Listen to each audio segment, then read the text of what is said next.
Assalamualaikum warahmatullahi wabarakatuh. Salam kebajikan, salam nama budaya, dan salam harmoni. Salam harmoni.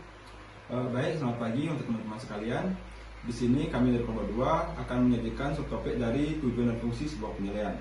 Ada kata pepatah mengatakan tak kenal maka tak sayang, maka dari itu izinkan saya untuk memperkenalkan diri dan juga kelompok saya.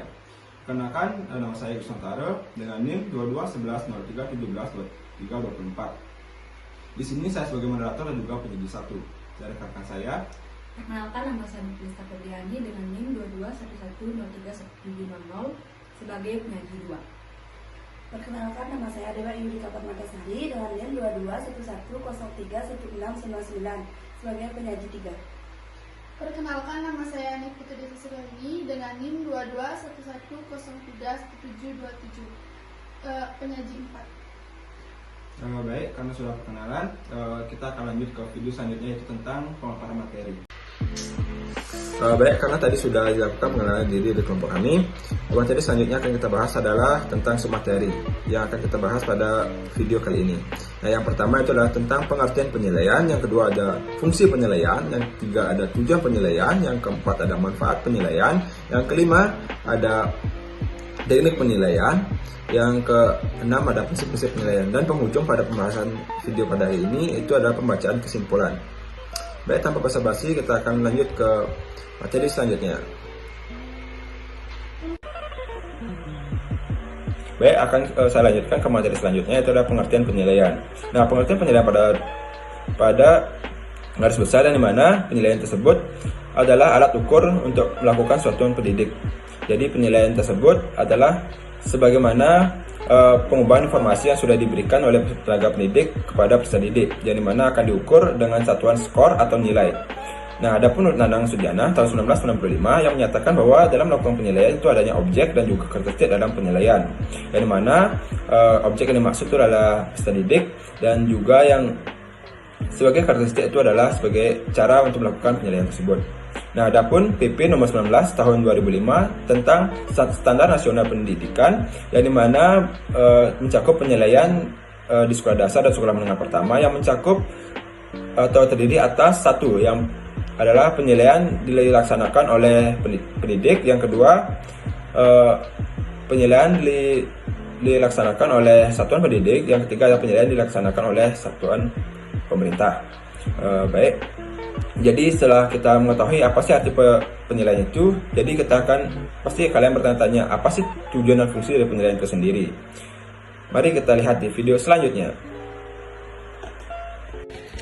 Nah, materi yang selanjutnya yaitu fungsi dan tujuan dari penilaian.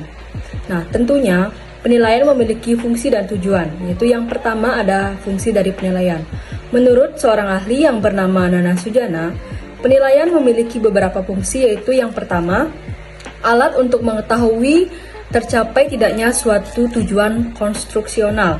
Yang kedua, ada umpan balik bagi perbaikan proses belajar mengajar. Dan yang ketiga, yaitu dasar dalam menyusun laporan hasil pembelajaran dari siswa. Selain itu, adapun fungsi dari penilaian yang saya dapatkan dari sumber lain, yaitu yang pertama ada penilaian membantu siswa untuk merealisasikan dirinya untuk mengubah atau meningkatkan perilakunya. Yang kedua, penilaian membantu siswa mendapatkan kepuasan dari hasil apa yang dilakukannya. Yang ketiga, dari penilaian guru dapat mengetahui apakah metode yang digunakan dalam mengajar sudah sesuai atau memadai. Dan yang keempat, penilaian membantu guru untuk membuat pertimbangan dalam administrasi. Yang selanjutnya ada tujuan dari penilaian. Tujuan dari penilaian dapat dibagi menjadi dua, yaitu tujuan umum dan tujuan khusus. Yang pertama ada tujuan umum, yaitu untuk menilai pencapaian kompetensi peserta didik, yang kedua untuk memperbaiki proses pembelajaran, dan yang ketiga sebagai bahan penyusunan laporan kemajuan belajar siswa. Nah, yang kedua ada tujuan khusus. Tujuan khusus yaitu untuk mengetahui kemajuan hasil belajar siswa dan untuk mendiagnosis kesulitan belajar dari siswa. Di sini saya akan menjelaskan teknik penilaian. Beragam teknik dapat dilakukan untuk mengumpulkan informasi tentang kemajuan belajar peserta didik, baik yang berhubungan dengan proses belajar maupun hasil belajar. Teknik pengumpulan informasi tersebut pada prinsipnya adalah cara penilaian kemajuan belajar peserta didik berdasarkan standar kompetensi dan kompetensi dasar yang harus dicapai. Teknik penilaian tersebut yaitu yang pertama ada tes tertulis. Tes tertulis adalah suatu teknik penilaian yang menuntut jawaban secara tertulis, baik berupa pilihan atau isian. Tes yang jawabannya berupa pilihan meliputi pilihan ganda, benar atau salah, dan menjodohkan. Sedangkan tes yang jawabannya berupa isian berbentuk isian singkat atau uraian. Yang kedua ada observasi. Observasi atau pengamatan adalah teknik penilaian yang dilakukan dengan menggunakan indera secara langsung. Observasi dilakukan dengan menggunakan pedoman observasi yang berisi sejumlah indikator perilaku yang akan diamati. Misalkan, tingkah laku siswa di dalam kelas pada waktu mengikuti pelajaran. Yang ketiga ada tes praktik. Tes praktik juga bisa disebut teknik Manfaat penilaian dibagi menjadi 3. Yang pertama itu ada manfaat penilaian bagi guru.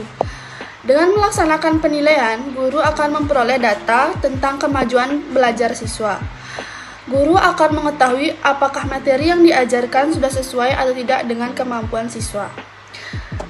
Yang ketiga, dengan melaksanakan penilaian, guru akan mengetahui apakah metode mengajar yang digunakan sudah sesuai atau tidak.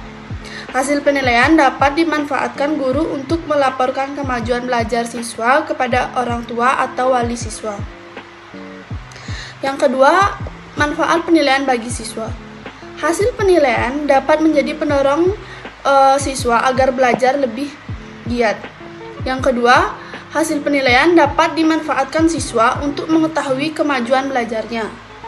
Yang ketiga, hasil penilaian merupakan data tentang apakah cara belajar yang dilaksanakannya sudah tepat atau belum. Yang ketiga itu ada manfaat penilaian bagi lembaga atau sekolah. Hasil penilaian dapat dimanfaatkan sekolah untuk mengetahui apakah kondisi belajar mengajar yang dilaksanakan sekolah sudah sesuai dengan harapan atau belum. Hasil penilaian merupakan data yang dapat dimanfaatkan sekolah untuk merencanakan pengembangan sekolah pada masa yang akan datang. Hasil penilaian merupakan bahan untuk menetapkan kebijakan dalam upaya meningkatkan kualitas sekolah.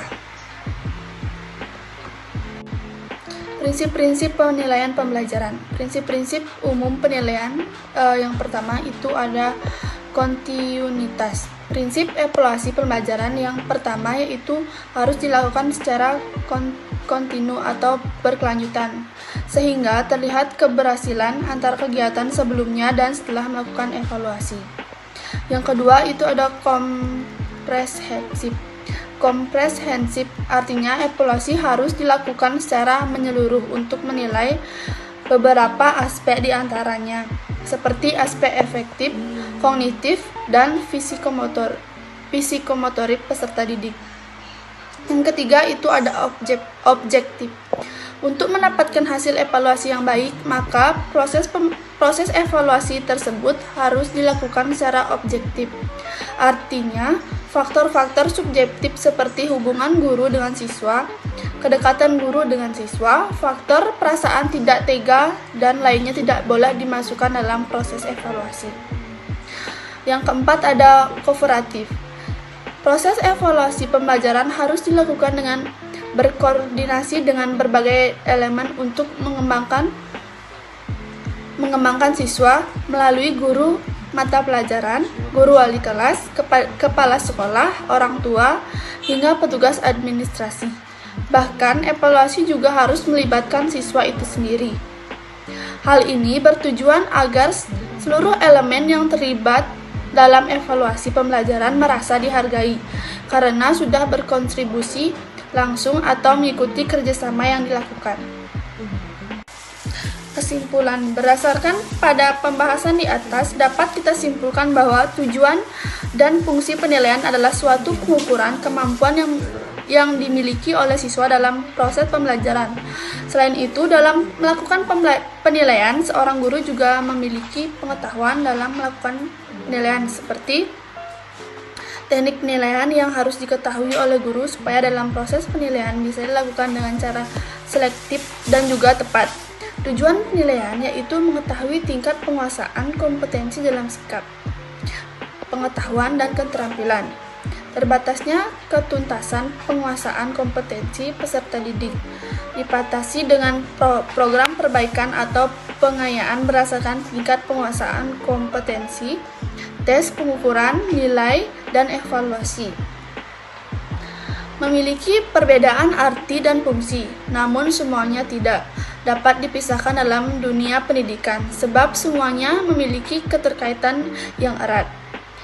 Memperbaiki proses pembelajaran pada pertemuan semester berikutnya. Adapun fungsi penilaian, yaitu penilaian berfungsi selektif, penilaian berfungsi diagnostik, dan penilaian berfungsi untuk penempatan, penilaian berfungsi mengukur keberhasilan belajar.